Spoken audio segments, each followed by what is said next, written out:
what I've concluded over the years is that the move to Queensland was a pretty wise move, because Melbourne and Sydney are fantastic places, and I probably would have had a great lifestyle there and all that. But I really think Queensland's offered more in terms of being braver to try out something completely new. I think if you're visiting Brisbane and you want to come to an area that's very lively with cultural activities at the moment, the gallery is part of a whole area here in Brisbane, and as a whole precinct, I think it's been a quantum shift in how art, culture and design are understood to be working here in Brisbane.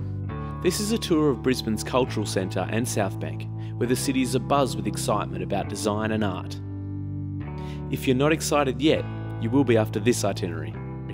Some of the buildings and structures here, the Gallery of Modern Art, the Queensland National Gallery, the State Library and the Kurilpa Bridge, were designed by the state's most interesting architecture practices.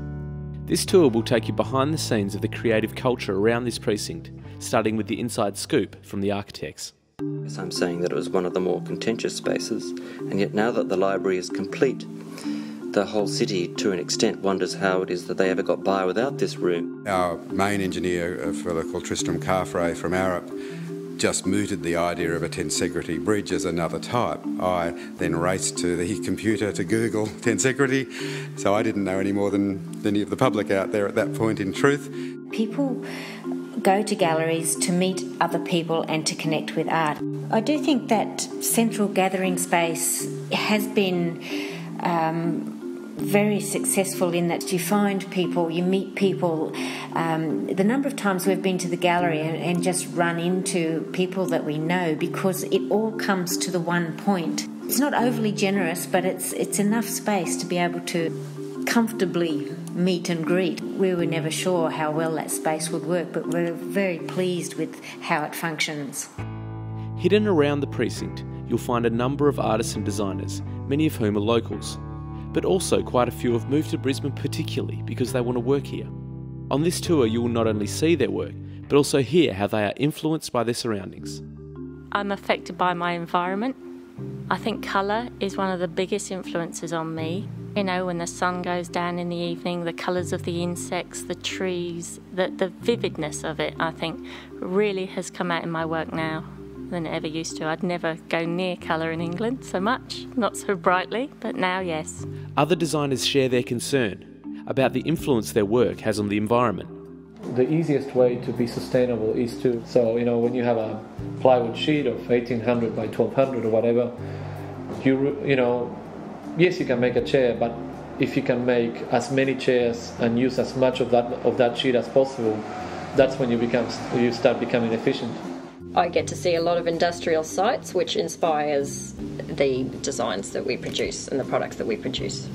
We work with primarily industrial discards. On the tour, designers explain, often in pretty straightforward terms, the philosophy behind their work, the materials they love using, and the personal stories behind their designs. I don't believe in style, so I hope nobody recognises me for a shape. My exhibition work still carries on from an idea that I started at uni, which is the idea of found ceramic objects, and I suppose make homes for them, or little scenes or little plinths for them to exist on. I like to use materials that have some connection. I'm always interested in the connection, whether it be a personal connection. Like I use Tupperware, and that was because my mother was a Tupperware lady for 20 years, and I suppose that's why I was kind of drawn to that material.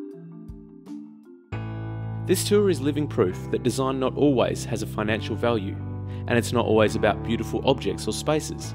It's the emotional value that makes it so precious. Knowing that someone has concepted a product and seen the whole making process through until its completion can really personalise and tie you to an object in a way that a mass-produced product never will.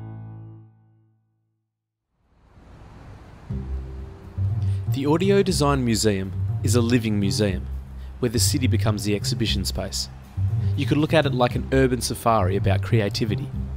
If you want to do the entire tour, you can download it to your device and print out the maps, which will guide you to the individual locations and give you some backgrounds on the designers. There you can listen to designers in their studios, their galleries and businesses. So it's a show and tell about their ideas, their creativity, and about the work they've made.